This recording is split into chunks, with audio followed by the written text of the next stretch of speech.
Now, your hour-by-hour forecast with meteorologist Micah Harris.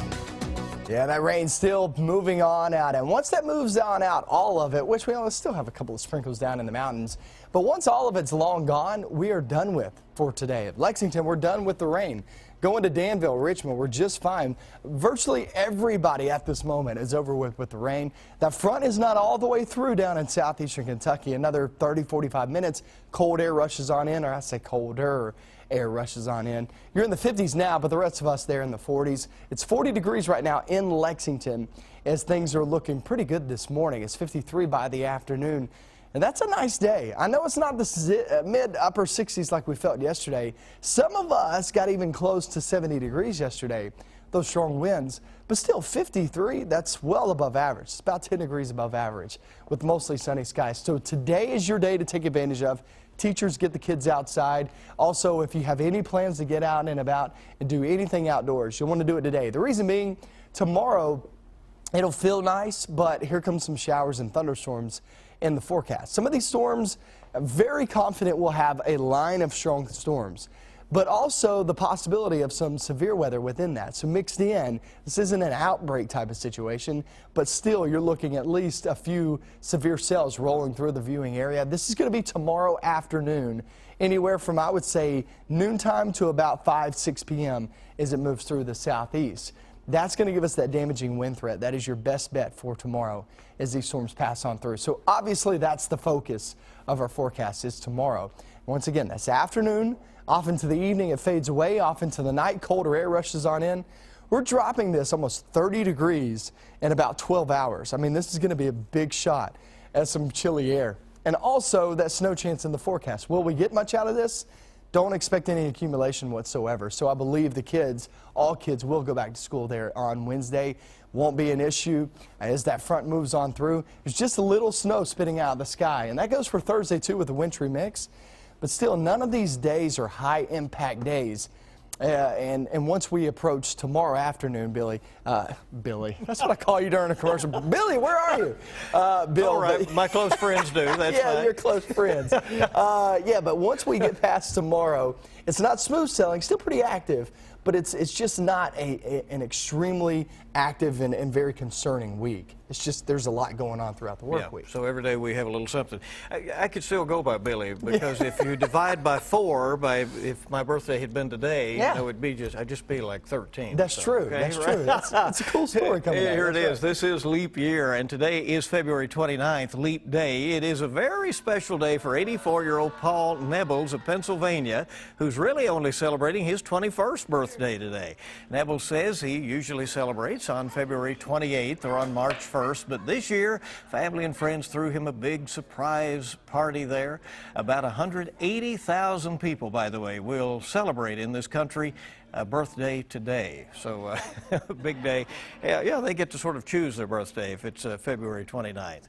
Hey, it's good to have you along on WKYT this morning as we roll into your Monday and a brand new week, and a lot more news is on the way.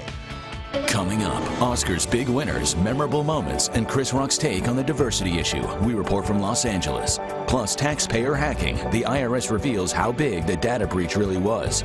More real news coming up on CBS This Morning, next. The time this morning is 6:50. It is 10 till 7 now here on WKYT. And coming up on CBS This Morning, presidential candidates are making their final pitches to voters ahead of tomorrow's Super Tuesday contest. They'll have the latest on that. And the latest CBS News Battleground Tracker poll, by the way, shows that Donald Trump and Hillary Clinton are leading in key states. In all, more than 1,500 delegates are up for grabs in about a dozen states. And with just 6 days until Kentucky's Republican presidential caucus, Dr. Ben Carson brings his presidential campaign to Lexington later this morning. The retired neurosurgeon will be holding a town hall at the Hit Center on Ruscio Way. That's at 10 o'clock this morning. Carson, who was once leading all Republicans in the polls, has dropped to last place at this point. He says he will watch the results from Super Tuesday very closely and decide whether to continue his campaign. So it could be a very eventful week in the presidential race. Well, traffic is moving a little slower on I-75 I-75 in Lexington this morning. It comes after a moving truck spilled some of its contents along the roadway. The debris is along the road between Winchester Road, the exit there 110, and the I-75 I-64 southern split. Traffic is backing up to at least the Man of War exit at this point, while cars are getting through the traffic very slowly this morning. So heads up on that if you're moving out. And again, they are working to try to get everything cleared up here. In Jessamine County, police are looking for 3 gunmen who were behind an early morning robbery. It happened around 4 o'clock this morning at the BP on US 27 and Catnip Hill Road. Police say 3 men, all with masks over their faces, ran into the store with guns drawn and stole cash. Police are reviewing surveillance video from that right now. Well, across Tinseltown, Oscar after parties went well into the night and early this morning. After his big win, Best Actor Leonardo DiCaprio took his gold statue to the governor's ball. Other stars hit the red carpet as Elton John's glitzy AIDS fundraiser was underway. Terry Okita has more from Hollywood. The curse was finally broken for Leonardo DiCaprio last night, who took home the Best Actor Oscar for his role in The Revenant. It all feels incredibly surreal. Brie Larson, Room. Brie Larson also picked up a golden statue for her performance in Room. I feel really strong and excited to be holding this gold guy. When the curtain fell on the big show, the stars made their way to the governor's ball to toast to the night. We worked so hard on this film, and to have it rewarded like this is like, you know, it's really overwhelming. Is Hollywood racist? You're damn right Hollywood's racist. Many praised host and comedian Chris Rock, who pushed the envelope in addressing the Oscars So White controversy. He's an amazing performer and person, and it needed to happen. Superstar Elton John used his annual after party to raise awareness for HIV and AIDS. We've made a lot of progress in the last 30 years, but we haven't made enough progress yet. The parties also give celebrities a chance to meet for the first time, and yes, they too get starstruck. Oh, I do. Listen, if I walked into Leonardo DiCaprio right now, I don't know what I would do. Fashion stylist Carson Kressley got a big surprise as he looked over the guest list. I'm Gene Simmons from Kiss. I've had right some. behind you.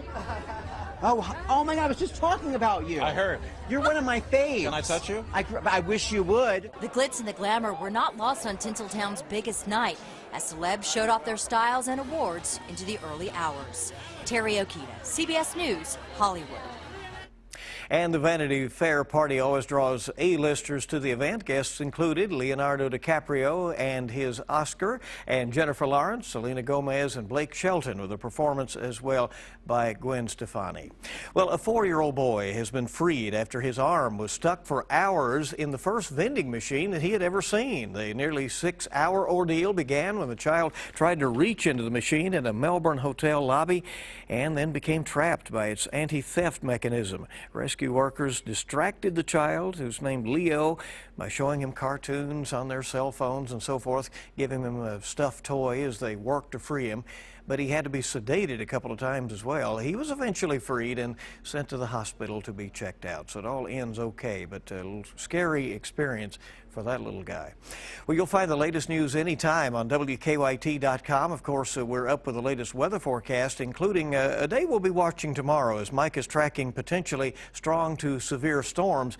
This is a big week in the presidential campaign with Super Tuesday tomorrow, and as the Republican caucus will be in Kentucky coming up Saturday. Hillary Clinton goes on to tomorrow, well positioned after a big victory in South Carolina. Donald Trump is leading the polling on the Republican side. Dr. Ben Carson to campaign in Lexington this morning. Donald Trump hits Louisville tomorrow, and then Marco Rubio will be coming to Lexington on Friday, so we'll have coverage all along the way. There is still a mystery in Lexington after a man and woman were shot, the woman killed. Police say they are not looking for a suspect, so that's a big clue on what they think may have happened. We await more information on that this morning. Back to school this morning in Estill County as the testing continues around a landfill where low-level radioactive waste has been brought in. There are assurances that things are okay, but we'll keep asking questions and bringing you answers from that site. We'll also stay on top of the detour on the I-75 Kentucky-Tennessee line. A big rock slide is going to take some time to clean up. We're being told that the interstate could be closed for weeks in that location. We have the detour more information on our website. Kentucky.com looks back at the glamorous night at the Oscars. Also Dance Blue at UK that raised more than $1.6 million for Kentucky Children's Hospital. A big event there, certainly. Also, Kentucky Book Fair founder Carl West has died, an award-winning journalist as well. And CBS This Morning will be following us at 7 with your Eye Opener, and we'll have local updates. Join us on Facebook, follow us on Twitter or Instagram, and for the latest, WKYT.com. I-64, I-75 southern split. If you're heading northbound on I-75 to get on 64, there has been a moving truck that has spilled its contents, so keep that in mind as you're traveling. Once again, I-64, I-75 southern split. Here's the look outside, 53 degrees later on this afternoon. Bill, we're talking about a beautiful day in store. A lot of sunshine later on today at 53, but tomorrow you have strong, potentially severe storms. We're going to be talking about that the next 24 hours. Stay right on top of it, and nobody is more up to date to start your day. Thank you for being with us on WKYT.